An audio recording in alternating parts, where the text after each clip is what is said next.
Welcome to Healthy with VCU Health, where experts from VCU Health share their knowledge, cutting-edge research, and the latest innovations to help you achieve optimal health and wellness.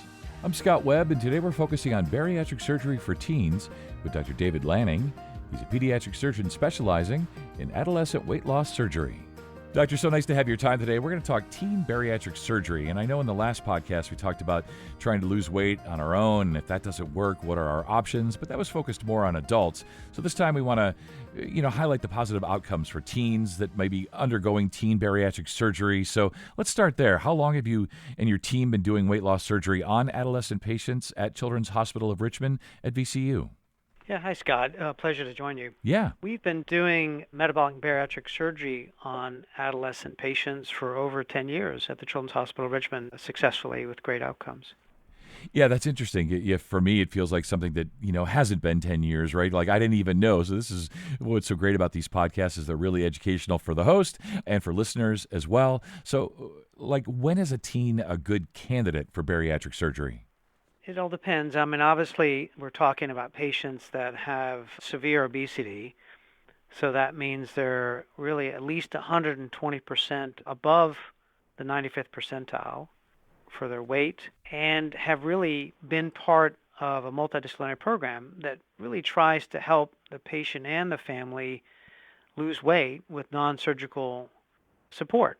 Not only from medical experts, but also dietary experts, psychology, for at least 6 months before we entertain the idea of surgery. Okay. Yeah, and I think that's a good point to emphasize. It is a multidisciplinary team. I do lots of non-surgical things first. Surgery is a last resort, if you will. And I guess I'm just wondering, what are some of the risks and potential complications from the surgery, and how likely are those things to occur? Yeah. Honestly, touching on your point about last resort, I think that's historically been what some people have thought. However, really we like to think of it now as a really good treatment option for many patients because we know how incredibly difficult it is for patients to lose significant weight and keep it off with non-surgical means. We support that. Some are successful, but most are not. Okay.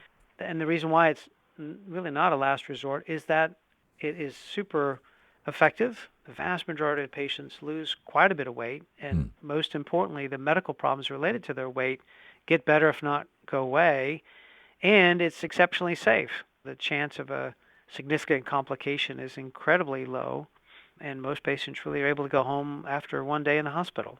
That's great. Do the outcomes differ between teens and adults? They actually do, whereas weight loss is as good, if you will, in adolescent patients as it is in adults, but their improvement and resolution of their comorbidities related to their weight is better in adolescent patients than adults. In other words, we unfortunately now see a lot of adult, if you will, diseases such as hypertension, diabetes, even some kidney disease and so forth, in adolescent patients that we typically don't because of their obesity. And their resolution is sometimes 50% better, if not more, than what we see in the adult patients. For instance, some of those I mentioned, hypertension, diabetes, the resolution rates get up well over 90% with metabolic and bariatric surgery in adolescent patients. That's amazing. I wonder if you could give me and the audience just a sense of the typical experience for teens, maybe before, during, and after surgery. We meet with our patients and families a number of times to talk about surgery, so they really know what to expect.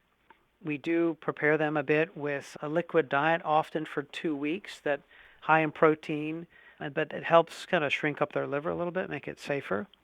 We may adjust their medications a little bit, but otherwise they have surgery, and most patients, like I mentioned before, stay just one night in the hospital. Yeah. Most can go home the following day.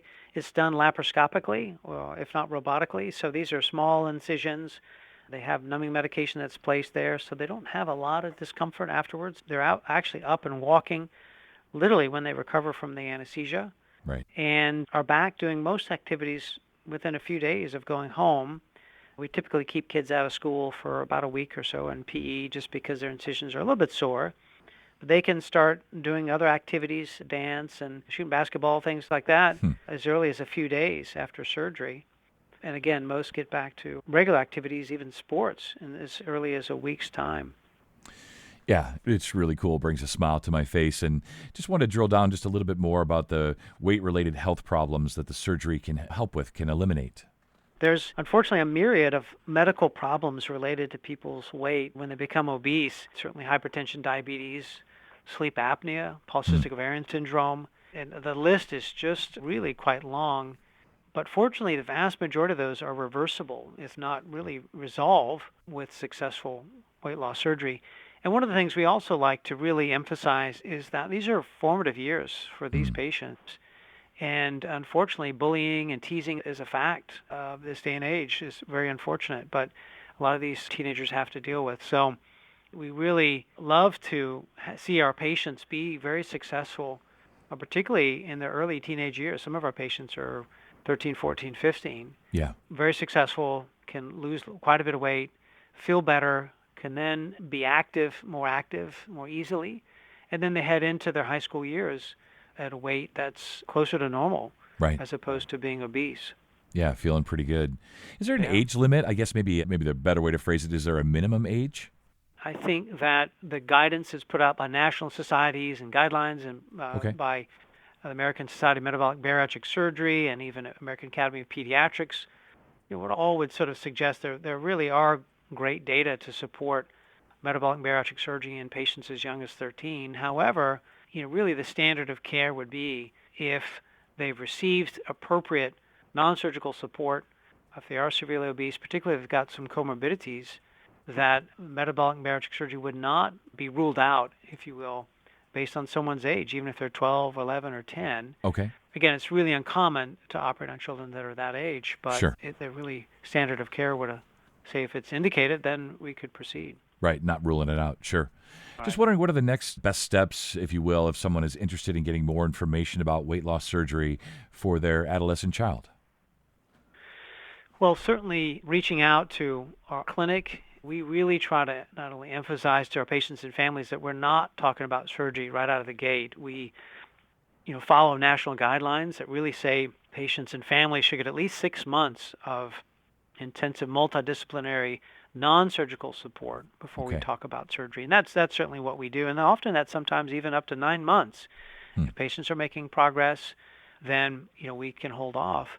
And so what we would do is connect these patients and families with some of these multidisciplinary team members, those in endocrinology, medicine, psychology, dietary experts, and so forth. Yeah. We do like to see the patients ahead of time to talk about surgery, not that we plan to do it soon, but just so they're fully aware, because a lot of patients and families don't really understand. They think it's an open operation. They think it's super risky. They think they'll be in the hospital a long time.